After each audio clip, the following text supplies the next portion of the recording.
Thank you very much, Tadeusz. Very glad to be here. Welcome everyone, wherever you are, for joining us this evening, at least here in Tel Aviv it is evening. My talk about climate change, the Middle East, and the promise of a post-oil era, as Tadeusz said, follows more or less the main arguments of this book, The Power of Deserts, that came out in 2020 with Stanford University Press. And my talk today comes in two parts.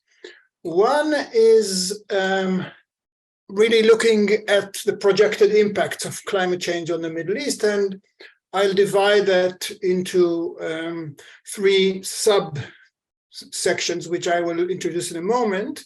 And then the second part, I will go, if you like, to the main argument of the book, which says rather maybe counterintuitively that the region of the Middle East, and mainly the oil-producing countries of the Middle East, could, in some scenarios, become part of the solution to the climate crisis. So let me start with the first part and the projected impacts of climate change on the Middle East. I want to look at, first of all, the region's vulnerability to climate change. And you will guess that the vulnerability is high, mainly because the area is already drier and hotter than most places on Earth, but also because some of the regional characteristics. Then I will be looking at climate inequality, which is something that is we expect to see it all over the world, but it's particularly acute in the Middle East. I will also talk a little bit about climate change, insecurity, and conflict before I move to the second part, which, as we say, would be looking at the climate at the Middle East as potentially part of the solution. So the future impacts of climate change in terms of climate vulnerability, I think it will surprise no one if we say that the Middle East is looking at a problematic future in terms of climate. The rise overall in the region is expected to be up to 3.3, in some places even 4 degrees centigrade by by the end of the century. This is higher than current projections for global climate, which we're still hoping would only rise by 2, maybe even 1.5. So the Middle East is going to become hotter and drier faster than other parts. To illustrate this point, I want you to have a look. I won't have not so many graphs in this presentation, but some of them I'd like you to look at a little bit closer. This is the past. We're looking at Kuwait City, and we look at the average monthly temperature and rainfall between 1901 and 2016. So the blue is the rain, the black is the temperature, and it goes by month, as you can see it at the bottom, from January on the left to December on the right. And you can see, if you follow the black graph for the temperatures, you see that between June and September, the average daily temperature in Kuwait is about 35 degrees centigrade. Now, the average daily is not the average high. Average daily takes into account the coolest hours, 5 or 6 o'clock in the morning, and also the hottest hours at around 2 o'clock. So if you're looking at a month like July, where the average monthly temperature for the whole day is 35, you're probably looking at a time when the maximum temperatures are in the mid-40s and maybe even pushing 50. And you can see that in terms of the monthly rainfall, it's very, very, very low. It can go up to 30 millimeters in January, but between May and October, nothing. Then we look at the future. This is a projection for the same place, for Kuwait, in 50 years from now. And the delta, the change from now, is estimated at 6 degrees for the summer highs. So if you look at July and August and September, you would see that you would have to add 6 degrees to what we saw in the previous graph. So the average daily in July or August would be around 42 or 43, but that means that the average high for these months could go well above 50. That is 3 or 4 months of the year where above 50 degrees centigrade as the daily high in some parts of the Middle East. This does not represent the whole of the Middle East, but it's a good illustration for what we say, that the region is highly vulnerable to climate change. And if we look at rainfall, then the picture is a little bit mixed for the Middle East. This broken line in the middle dissects the Middle East to 2 parts, the north and the south. In the north, we are actually expecting a decrease of 25% in rainfall. In the south, because of the proximity to the Indian Ocean, there will actually be a 25% increase in rainfall. However, since most of the agriculture in the region are in the north, and since the north is already around 300 millimeters per year, the 25% decrease in rainfall could push some parts and some fertile parts of the northern Middle East below the all-important 200 millimeter line, which really enables you to have agriculture without irrigation. So trouble in the north, and the increase of 25% in the south is not really going to compensate for that, because the south, places like the Gulf or Saudi Arabia or Yemen, now have averages of about 80 or 90 millimeters a year. Add 25% and you're still not above the 200 line. So in terms of rainfall, not a very promising future. I now move to another aspect of the climate situation in the future in the Middle East, and that's climate inequality. This is a graph that shows you, it's quite famous, and there are many versions of it. But in terms of climate, of unequal responsibility, we can see that the wealthiest 10% of the world population is responsible for nearly half of global carbon emissions. So the wealthiest, the 10% wealthiest are really more responsible for the development of climate change than poorer populations. Now, this, as I say, is a global figure. But without going into the details too much, we can say that in the Middle East, where disparities and inequalities between the very rich, represented here on the right with these lifestyles of private planes and palatial homes, and the poor on the left, is even starker than other places around the world. So climate inequality is going to be part of the future of the Middle East more than it is in other parts. Then, apart from unequal responsibility, there is also, of course, unequal vulnerability. Many populations in the Middle East are highly vulnerable to climate change and depend on natural resources like grazing for their livelihood, and they are likely to be more vulnerable and to suffer more than the more wealthy populations in the region. So gaps in what we call resilience capabilities, which have to do with access to money, access to technology, a strong and functioning government that can help populations at time of trouble. These gaps in resilience capabilities will cause really very significant disparities in the vulnerability and in the exposure of certain communities in the Middle East, as opposed to others who will be able to sail through, mainly because they have access to technology and funds and live in a rich country.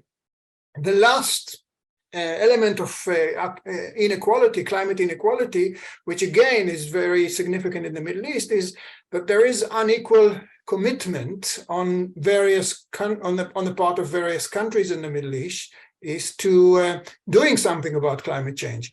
So some countries are highly committed to it, And some countries in the Middle East are more indifferent and sometimes even are obstructive in terms of the global initiatives to counter climate change. And it will come to as no surprise to many of you if I say that those countries in the Middle East that are less enthusiastic about joining a global effort to curb climate change are the oil-producing countries.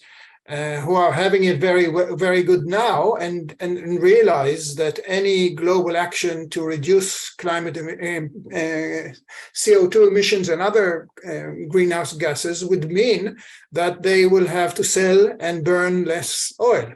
So, and on the other hand, the countries in the Middle East who do not have access, do not have oil and natural gas in their territories, but are very worried about a future in which they will be highly vulnerable, are of course much more committed to the global effort. This could be seen in many of the United Nations climate conferences over the last decades, and it was even visible in Sharm el-Sheikh in the most recent one only a few weeks ago. So climate change denial and the dictum to keep some of the oil and other fossil fuels in the ground is something that is very, very popular in some countries in the Middle East, but highly unpopular amongst those who are producing oil and natural gas. And then the third element when we look at the climate future of the Middle East is, of course, the nexus between climate change, insecurity, and conflict. Some of these pictures from Syria are mainly on the right, are really driving this truth home in a very dramatic way in the last decade. Syria suffered from a series of very, very extreme droughts between 2006 and 2011, and that triggered the process that we saw in the previous decade between 2011 and even up to today, in which millions of people who were living in the agricultural farmland periphery of Syria could no longer make a living after these 5 years of drought, could no longer make a living from agriculture, had to leave their homes and started to move towards the cities. Nobody was expecting them in the city. The cities couldn't handle them. They also came from a different ethnic background. And very quickly, this situation drove Syria to the worst crisis that it has had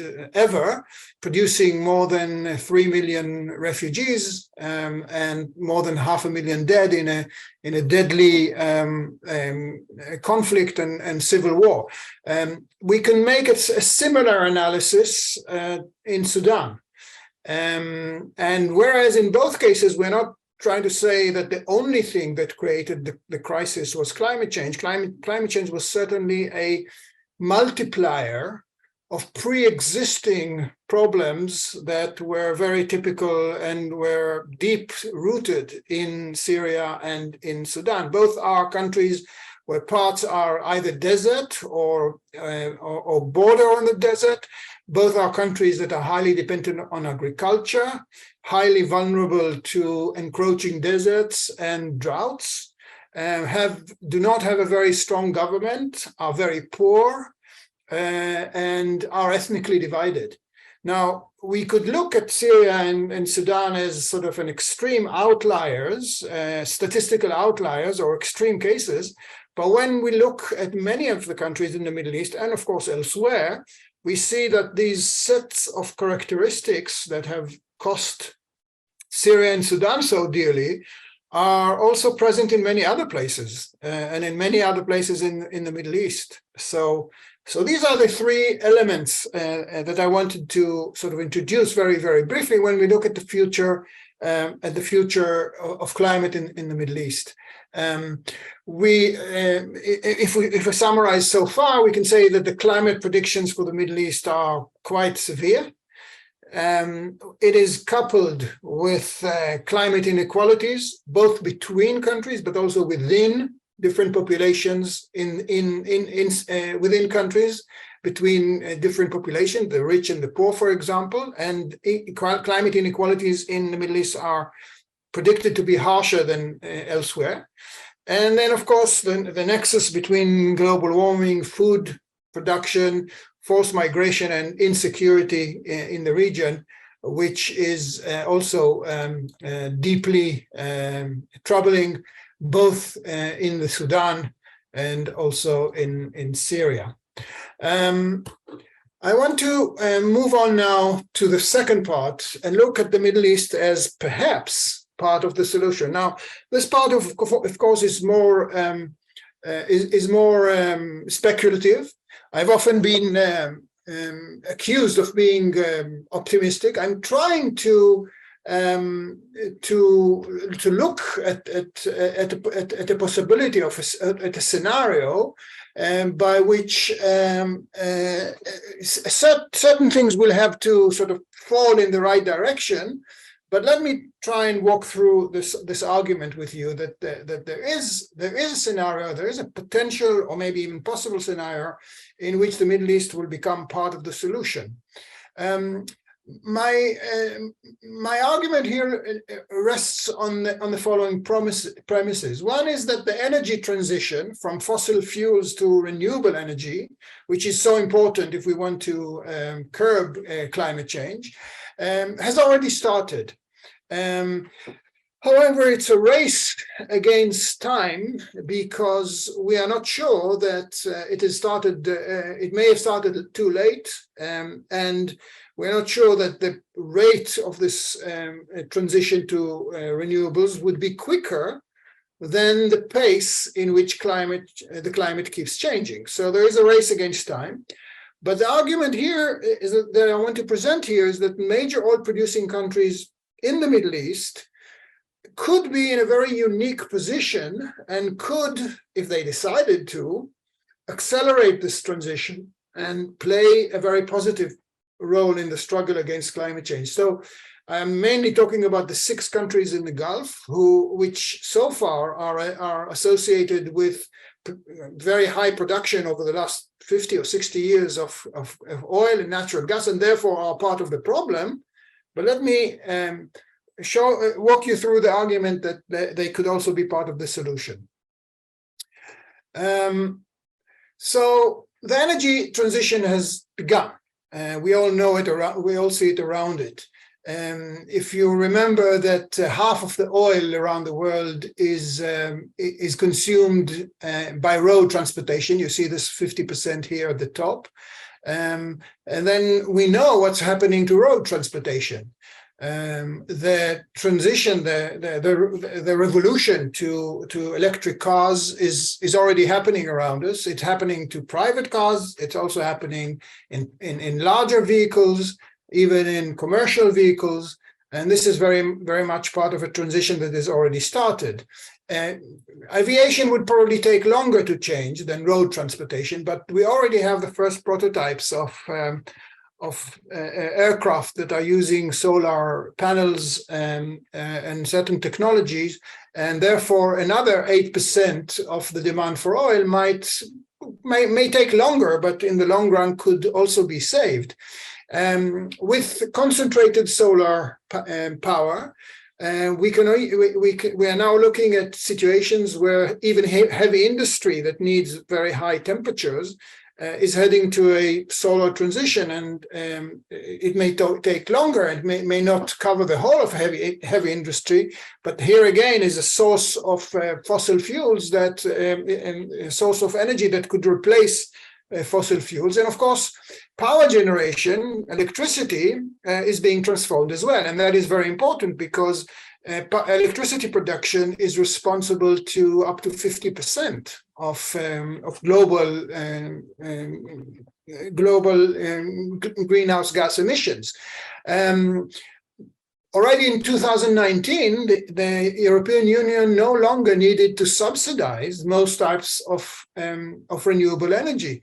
You can see in this graph that the black line on top of the names of the various countries indicates how much of their electricity is produced with renewable energy without burning fossil fuels. And you can see that on the left, that the average for the EU already in 2019 was 20%.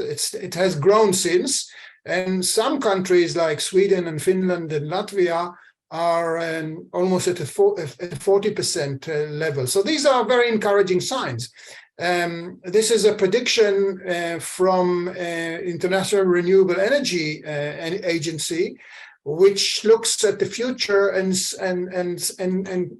projects that by 2050, 65% of all energy consumed around the world will come from renewable sources.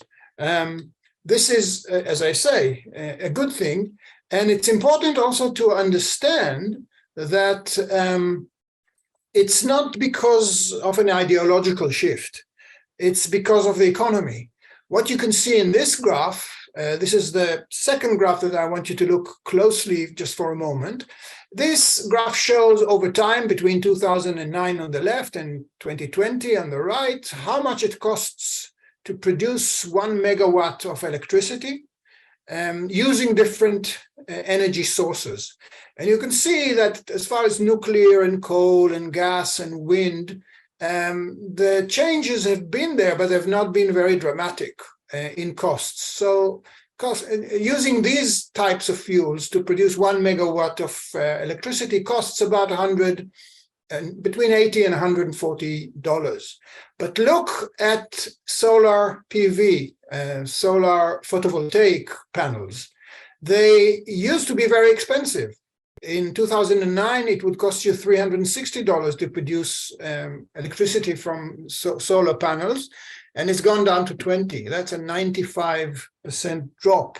And this is really why we can be quite optimistic about this transition to solar as the main renewable energy available to us, and of course the reduction of fossil fuel use of fossil fuels and the greenhouse gas emissions that go with them. So this really explains why there is room for optimism about this. And if since electricity and transportation, the two top graphs here represent between them 43% electricity and 22% transportation.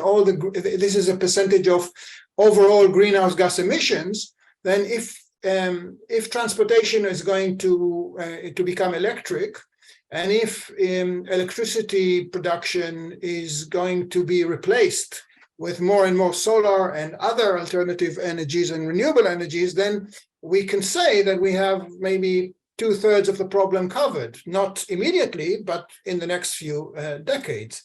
Of course, the question is it happening fast enough, as I indicated before? And of course, we are very worried that it started too late and the transition is progressing too slowly.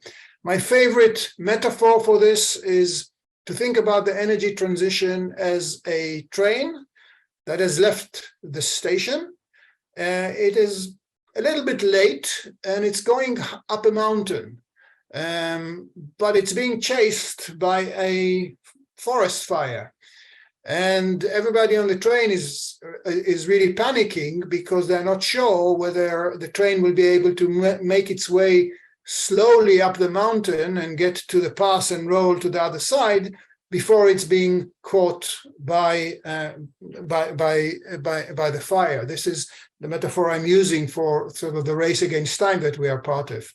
And of course, part of the obstacles that are facing us in this transition is that we're still subsidizing carbon in terms of fossil fuels at a very, very high rate. This is an estimate of the International Monetary Fund for 2020, that up to $6 trillion are invested every year in boosting and still subsidizing fossil fuels, mainly natural gas and oil. I have a different lecture looking at the regime of subsidies that this represents, but I only mention here it very briefly. Now, having said all that, I want to, for the final part of my presentation, to focus on the Gulf for a potential input into a solution. And mainly we're interested in the 6 countries around the Gulf: Kuwait, Saudi Arabia, Bahrain, Qatar, United Arab Emirates, and Oman. Of course, Saudi Arabia is the biggest of them and most influential, but all of them who formed in the 1980s a regional cooperation framework called the GCC, the Gulf Cooperation Council, are really together in this, and I'd like to look at them for a moment now. You can see that they are, in terms of crude oil exports around the world, these 6 countries represent 28%. You see, 28% GCC, the Gulf Cooperation Council. They are responsible for 28% of the crude oil being traded around the world every year. And they are also responsible for 29% of global oil reserves. So 6 countries that are not very large, and between them hold not more than 50 million people, they own almost 30% of oil reserves and 28% of oil trade. Now, we are all aware of the kind of prosperity that this affluence in oil and natural gas has produced in these countries, where at least some of the people are living in a very high standard of living. If you look at what happened to their economies over the last 50 years, you can see, for example, on the left, that the annual growth rate of their economies, which is represented, the average is represented in the circles, over almost 25 years, has been around 7% for Saudi Arabia and up to 12% for Qatar, and the others are more or less in that region. Now, if you look at on the right, the growth of the economy between 1973 and 2014, that's 40 years. In Saudi, the economy grew 50-fold. In the United Arab Emirates, 140-fold. And in the same period, Germany only grew 10-fold, and the United States 14-fold. So we are looking at a situation where the oil has become really the key for success. But if we look at the future, then we can see that the future is not as promising as it was. We talked about the climate predictions. The climate predictions for the Gulf area is even worse than for other places for various geographical reasons I will not go into. And of course, the other thing that is a threat to the region's future is the fact that the end of oil is near. And what do I mean when I say that the end of oil is near? I mean that the metaphor that I like using is, or the comparison that I like to use is what happened to the oil, to the salt trade and salt mines of Europe around the end of the 19th century. If you had a salt mine in Poland or Austria or even in the United States or India in the 17th and 18th and early 19th century, you were sitting on a treasure, because salt was very precious and brought a high price. It was the main way to preserve food, and mainly meat.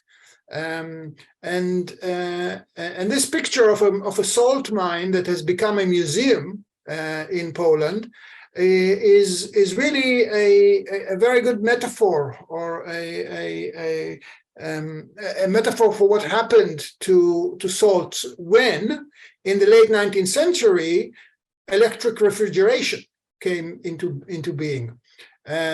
People were able to, first of all, refrigerate large warehouses, and later even shops and eventually homes.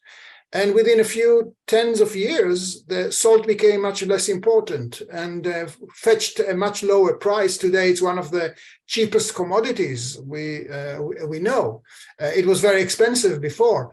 And the whole class of people who were the tycoons of salt in the 19th century and were very influential politically, became marginal within a few years. And I think that what is happening to the demand of oil as alternative energy and renewable energy is becoming more and more significant, as we saw earlier, is analogous. And this is the double bind that I'm indicating. Post-oil on the one hand and post-normal climate. Both of them are very, very relevant for the oil producers, for the large oil producers of the Middle East. And it creates a sense of urgency amongst them, which is visible in the fact that since at least 2000, all of the six countries around the Gulf are repeatedly producing blueprints and plans that stress diversification of the economy and the reduction of dependency on oil. So they are the first to indicate already more than 20 years ago, that their economy is over dependent on their ability to produce and to market oil. And when they are looking now into the future, in which oil and natural gas, not immediately, but in a decade or two or three, will become much less popular and will be replaced by other types of energy, then the analogy to the salt barons of the 19th century is driven home. On the other hand, these countries have a great potential for solar power. They could still remain in the energy business, but from a different angle. This is one of the sunniest region in the world, with 300 sunny days a year, and almost double the amount of solar energy that hits the ground per hour on average than in other parts of the country and it's of the globe, and it's something that is particularly relevant for the Gulf area. The second thing they have in their advantage is the abundance of unproductive land, because there is a lack of water and large tracts of the Gulf 6 countries have no possibility to become productive agriculturally, but they do have the spaces that are needed for very large solar panel fields as the one that you can see here on the left. A third thing that characterizes them is that they have available capital. If you want to move from fossil fuels to renewable energy, you have to make the investment upfront. Then you are exempt from paying your monthly or yearly bill for the energy input into the power station or whatever you're running on fossil fuels. But on the other hand, you'll have to come up with a capital upfront to make the investment and then roll through your routine operation of a power station with very little expenditure later. So if it is a capital intensive industry, the available capital that has been accumulated in the Gulf during the years of prosperity, the decades of prosperity around oil and natural gas could be used for that. And of course, these countries have an impressive record of incorporating innovative technologies into their civil infrastructure. They are not in themselves centers of creative in technological innovation, but they've been very clever in importing and introducing some of these infrastructures, some of these new technologies into their current infrastructure. So that's something that works for them as well. The way I envisage this pathway towards creating the Gulf area as a potentially part of the solution is if they would decide for their own interests in order to avoid the fate that was similar, that could be similar to the salt barons of the 19th century, they could do. They could continue, or they could progress along three main lines. The first is to accelerate their own transition to renewables, which they have been declaring they want to do, to move more and more into solar power and less into burning natural gas and sometimes even oil in their power stations. This is something that they've been declaring they want to do for many years. And some of them are more successful than others. The United Arab Emirates, for example, is now producing 7% of its electricity from solar energy. It's not very high, but the plans they have in place are going to double it and even triple it by 2035. So this is something that they can easily do. They say they want to do it. The second element of it is that they could decide to invest in renewable capacity and technology abroad. So not necessarily rely on their own sun to create electricity at home, but also invest in renewable capacity and technology abroad. By the way, they could also export electricity. There is already a regional grid that is connecting the six, with plans to expand into Egypt and even to Southern Europe. But this is something else that I'm talking about here in Article 2. Invest in renewable capacity all over the world and in technology abroad, and become really central figures in the transition. And then, having done number one and number two, they could choose in the future at the right moment to a moment when their global share of the global renewable market is big enough, and turn away from oil and gas. In other words, blow the final blow to the golden hen that has given them prosperity over the years, but do it in a way that would suit their own interests, and with a timing that would suit their own interests. And as I say, I'm advocating for this kind of transition, not because I think that there is an ideological shift that they need to do, but in order to survive and to ensure their own prosperity in the post-oil era, and also in the post-normal climate condition that is awaiting us. I want to end my presentation and my argument here with a reference to William Durant. William Durant was the biggest carriage maker in the United States in the late 19th century. He was a millionaire by the time he was 30, and he had a number of factories producing the best carriages of the day. Then in the mid-1890s, motor cars appeared, and William Durant was not very happy with the appearance of the motor car. He thought that they were dirty, that they were noisy, they were dangerous. He joined other citizens in and around Boston who petitioned the federal government to regulate cars much harsher.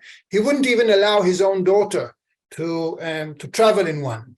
But then a decade went by, and by 1903, he realized that he's fighting a losing battle. He decided to join them rather than to fight them. And he bought a failing company in Ohio called Buick, who was in big debt, joined forces with a gentleman called Henry Chevrolet, and between them, Durant and Chevrolet created General Motors. And you could say that the rest is history. They revolutionized not only how cars are made, but mainly how cars are marketed. We won't go into that story. what I'm trying to suggest is that the kind of vision that Durant had in the 1890s is something that is needed amongst oil producers anywhere around the world, but is particularly acute for the Middle East and for the Gulf area. William Durant realized that his main strength is not necessarily in carriages, but he's really into transportation. And what he did was to transfer the expertise and the connections and the marketing ability that he had in the carriage market into the new market of motor cars. Some of the technologies could still be used. He knew how to build wheels and brakes and upholstery and the wooden parts of the carriageway. He only needed to change how it is propelled. So he realized that he was not so much in the carriage business, but in the transportation business. And in the same way, I think that major oil producers all around the world could, if they had that potential, which we see in the Middle East, in the Gulf, could actually transfer their dominance in today's oil and natural gas global markets into a dominance in the future energy universe that we are looking at by the middle of the 21st century, and become part of this transition, and do it in order to perpetuate and to maintain the kind of prosperity that they have now. My final slide is this. I am aware of some of the problems that go along with this pathway that I've tried to draw here. Do we want let's put it this way, there are two pathways to try and arrest global climate change. On the right, Greta Thunberg is maybe representative of the current environmental movement around the world that is trying to fight climate change by educating people, by changing minds, by convincing governments that they need to support this transition. And having been part of that movement for since I was more or less Greta's current age, we look back and we say that much as we like what we see in the environment movement, at least I do, in terms of values, in terms of the kind of world that it envisages, it hasn't been very successful. On the left, we can see Mohammed bin Salman, the strong person of Saudi Arabia. Many would have reservations about the autocratic rule, the bad distribution of wealth in Saudi Arabia as well as in other oil-producing countries, and would argue that this pathway that is represented by major oil, and trying to think about them as part of the future and part of the solution to the climate crisis along the lines that I described before, is problematic and maybe even morally wrong. This is a dilemma, and I think I leave you with this dilemma and move on to the next stage. Thank you very much for staying with us so far, and I'm open for questions, discussions. Thank you very much, Dan, for this interesting and eyes-opening lecture, and leaving us with the dilemma as well. Yeah, we have a few questions. I will read it now, and also I would like to encourage our audience to ask more. If it's easier for you to speak than to write, please raise your hand and I will unmute you. So Robert Bell is asking, do you see, given the political factors, good prospects for a long-range power transfer via high-voltage DC lines from sunny places to distant consumers?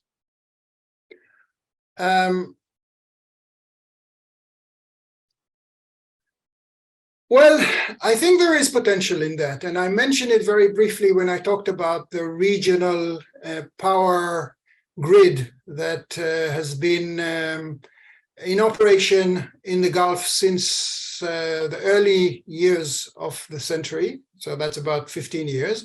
It hasn't expanded beyond the region yet, but they are certainly thinking in these terms, and I think that this kind of transfer of actual electricity over long distance could have a role. Of course, one of the more famous initiative was to do it by crossing the Mediterranean from North Africa in the Sahara with grids that would reach Europe. I think there are technical limitations there that have not yet been solved, and that's why this initiative for the sort of trans-Mediterranean power lines from North Africa to Europe has not really taken off yet. But I think that in the future world of energy, this will have to be part of the new world of energy. This plus decentralization. So if you like, the other side of the coin is that solar power also enables us to do the opposite. Rather than transport electricity over thousands of miles, which can be done, we can also have microgrids that are feeding electricity locally produced for a local community. I live in a part of North Tel Aviv, whereas it's a community that is now considering investing on our own roofs and in some of the parking lots around the buildings in a microgrid. So it's a solar panels that would produce electricity, but rather than sell it to the main electricity company of Israel, like most people are doing and have been doing for quite a long time in Israel, we are looking at the possibility of actually using the electricity ourselves, maybe for charging electric cars, which would be built at the same time. So these are two parts of the coin of the upcoming energy world, and I think both of them have place. Mm-hmm. Okay. Meanwhile, while we're waiting for another question, I would like also ask a question from myself. How do you see, this is not part of the region yet, but how do you see the role of China in all this transition? Because as we know, China is one of the biggest consumer of fossil fuel, but also from the other point of view, they do invest a lot, at least in Africa, into different energy resources. And what is their connection with the Middle East in terms of future investment or sort of transition?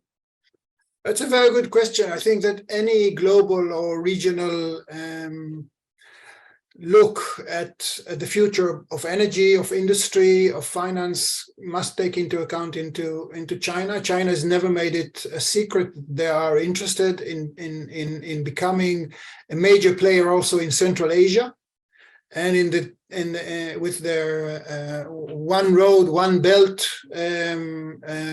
plan to connect China to Europe via Central Europe and the Middle East. There are certainly players here. China, of course, has lots of coal, and I think that's a major consideration for them. They want to produce more electricity. They are industrializing. They already are the center of production globally, and the energy that will probably propel all of this industry comes mainly from coal. I think that they would like, and they are already trying to move also into the energy markets of the Middle East, including the renewable energy. But I think it's not sort of very high. Renewable energy is not yet very high on their list of investments, both in Africa and in the Middle East. But I think that the more the transition to in renewables happens in the next 2 or 3 decades, and the less attractive fossil fuels become and less used as they become, I think that we will see China also moving in that direction. Interesting. Thank you. Okay, we have another comment and question from Josephine, which I understand she's from Malta. First of all, she's saying that the lecture was clear and helpful, so thank you very much. And thank you, Josephine. She's writing, here in Malta, the Prime Minister has recently defended the permit granted for undersea oil exploration by saying that you don't have to use oil for fuel. And the question is, how can we resist big oil from capturing governments, big oil companies, I understand that.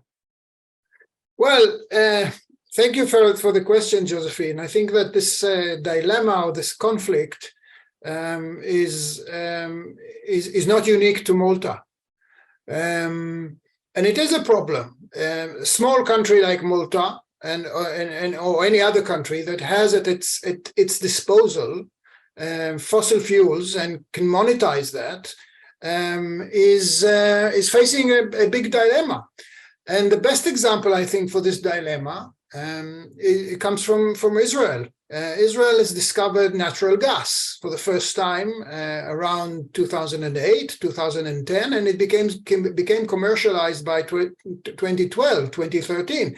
Everybody was celebrating that, because for the first time, Israel was going to become not completely energy independent, because it still relied on liquid fuel, but it could revolutionize its electricity production effort by substituting coal with gas.